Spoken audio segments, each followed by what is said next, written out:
నమస్తే అండి, నేను మీ Kalyani. Welcome to our channel Kalyani kitchen Kadapa. ఈరోజు ఈ వీడియోలో అరటికాయ పకోడీ ఎలా తయారు చేయాలో చూపించబోతున్నాను. ఈవినింగ్ స్నాక్స్కైనా ఏదైనా సైడ్కి నంచుకోవడానికైనా ఈ పకోడీ చాలా బాగుంటుంది. నేను ఎలా తయారు చేస్తానో మీరు కూడా చూసేయండి. రెసిపీ నచ్చితే లైక్ చేసి సబ్స్క్రైబ్ చేయండి. దీనిని మా సైడు బొరత అరటికాయ అంటాము. ఒక అరటికాయతో పకోడీ తయారు చేసి చూపించబోతున్నాను. ఒక అరటికాయతో చేసినా కూడా క్వాంటిటీ వచ్చేసి 1/2 కిలో పైన వస్తుంది. ఒక 2-3 తినవచ్చు అన్నమాట. పైన తొక్క మొత్తం తీసేయాలి. నీట్గా 4 వైపులా ఈ తొక్క అనేది లేకుండా మనము కట్ చేసేయాలండి. ఆ తొక్క లైట్గా ఉన్నా కూడా మనకి తినేటప్పుడు అంత బాగుండదన్నమాట. ఈ విధంగా అయితే నీట్గా తీసేసాను తొక్క మొత్తము. ఇప్పుడు ఒక బౌల్ తీసుకుంటున్నాను. ఒక బౌల్లో ఒక పెద్ద సైజు ఉల్లిపాయని పొడవుగా సన్నగా కట్ చేసి వేసాను.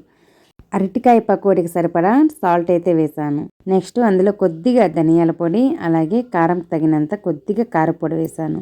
మీరు తగినంత అయితే వేసుకోండి. అందులో కొద్దిగా గరం మసాలా వేసాను.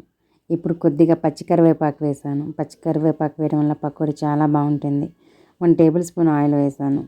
ఆయిల్ వేసిన తర్వాత 1 ఇంచు అల్లం పొట్టు తీసేసి చిన్న ముక్కలుగా కట్ చేసి వేసాను. వేసిన తర్వాత చేత్తో బాగా కలిపేయాలి. ఉప్పు, కారం, మసాలా అన్నీ ఉల్లిపాయలకు పట్టేలాగా బాగా నలపాలి. బాగా నలిపేసిన తర్వాత అందులో ఉల్లిపాయలో ఉన్న నీళ్ళు మొత్తం బయటకు వచ్చేస్తాయి. వీలైనంత వరకు బాగా నలిపేయండి.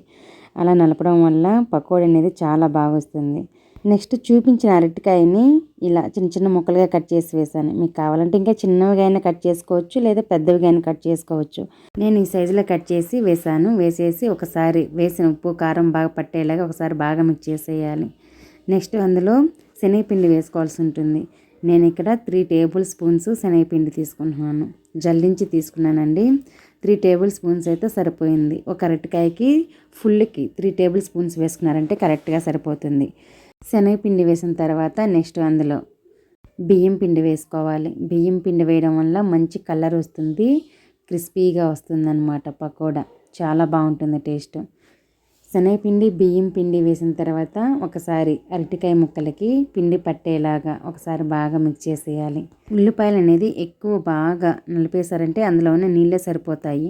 లేదు మీకు ఒకవేళ తక్కువ వచ్చింది అనుకుంటే కొద్దిగా వేసామన్నట్టు కొద్దిగా నీళ్ళు వేసుకొని మిక్స్ చేసుకోండి. నాకు ఇక్కడ కొద్దిగానే అవసరం అయ్యాయి. వీలైనంత వరకు ఆ నీళ్ళు వచ్చేలాగా చూసుకోండి. లేదంటే ఈ విధంగా కొంచెం నీళ్ళు వేసుకొని అలా స్ప్రింకిల్ చేయండి, సరిపోతుంది. ఎక్కువ నీళ్ళు వేసేసారంటే మళ్ళీ అవి బోండాల్లాగా వచ్చేస్తాయి. అలా రాకూడదు అనమాట. కన్సిస్టెన్సీ ఈ విధంగా పొడిగా కలుపుకోవాలి. అప్పుడు అరటికాయ పకోడీ అనేది కరకరలాడుతూ చాలా బాగా వస్తుంది. నెక్స్ట్ స్టవ్ వెలిగించి కడాయి పెట్టాను. అందులో డీప్ ఫ్రైకి సరిపడా ఆయిల్ వేసాను.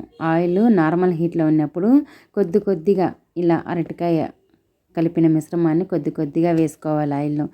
ఆయిల్ అనేది ఎక్కువ ఓవర్ హీట్ ఉండకూడదండి. వేసిన వెంటనే మాడిపోతాయి. నార్మల్ హీట్లో ఉన్నప్పుడు కడాయికి సరిపడా ఇలా అరటికాయ ముక్కలన్నీ వేసుకోండి. వేసిన తర్వాత 1 నిమిషం అలా వదిలేయండి. 1 నిమిషం తర్వాత ఇంకో వైపుకి తిప్పుకోవాలి. పకోడా ఆయిల్లో వేసిన వెంటనే తిప్పకూడదు. ఒకవైపు బాగా ఎర్రగా ఫ్రై అయిన తర్వాత అప్పుడు ఇంకో వైపుకి తిప్పుకోవాలి. లేదంటే వేసిన శనగపిండి, బియ్య పిండి అవి చెదిరిపోతాయి అన్నమాట. ఆయిల్లో కలిసిపోతుంది.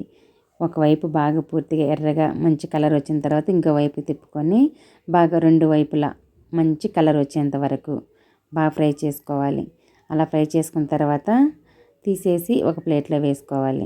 ఇక్కడైతే అరటికాయ వేపుడైతే ఫ్రై అయిపోయింది. ఇప్పుడు ఒక ప్లేట్లోకి తీసేస్తున్నాను. చూడండి మంచి కలర్ వచ్చాయి ఉల్లిపాయలు, అలాగే అరటికాయ. ఆ కలర్ వచ్చేంత వరకు కంపల్సరీగా ఫ్రై చేసి ఒక బౌల్లోకి తీసేసుకోవాలి. ఇక్కడైతే ఫ్రై అయిపోయినవన్నీ ఒక బౌల్లోకి అయితే తీసేస్తున్నాను. నేను కలిపిన మిశ్రమం అంతా ఒకే వాయికి వేసానండి. నెక్స్ట్ వాయికి అయితే లేదు. మీరు ఒకవేళ క్వాంటిటీ ఎక్కువ చేసేట్టుగా ఉంటే 2-3 వాయిలుగా వేసుకొని సేమ్ ఇదే విధంగా ఫ్రై చేసుకోండి, సరిపోతుంది. నా స్టైల్లో అరటికాయ పకోడీ అయితే రెడీ అయిపోయిందండి. ఈ అరటికాయ పకోడీ క్రిస్పీగా టేస్టీగా చాలా బాగుంటుంది. ఈవినింగ్ స్నాక్స్కి అయినా ఎప్పుడైనా ఏమైనా తినాలనిపించినప్పుడు ఇంట్లో ఒక అరటికాయ, ఉల్లిపాయ ఉంటే చాలు కట్ చేసే విధంగా తయారు చేసుకోవచ్చు. ఈవినింగ్ స్నాక్స్కి అయినా లేదా సైడ్ డిష్కి అయినా ఈ అరటికాయ పకోడీ చాలా బాగుంటుంది. ఇన్ని రోజులు ఇది మిస్ అయిపోయామా అనే ఆలోచన అయితే వస్తుంది మీకు. అంత టేస్టీగా ఉండే ఈ అరటికాయ పకోడీ మీరు కూడా మీ ఇంట్లో తప్పకుండా ట్రై చేసి తినండి. మీకు కంపల్సరీగా నచ్చుతుంది. ఫుల్ వీడియో చూసిన వాళ్ళందరికీ చాలా థ్యాంక్ యూ అండి. ఇంకో మంచి రెసిపీతో వస్తాను. Thanks for watching. బాయ్.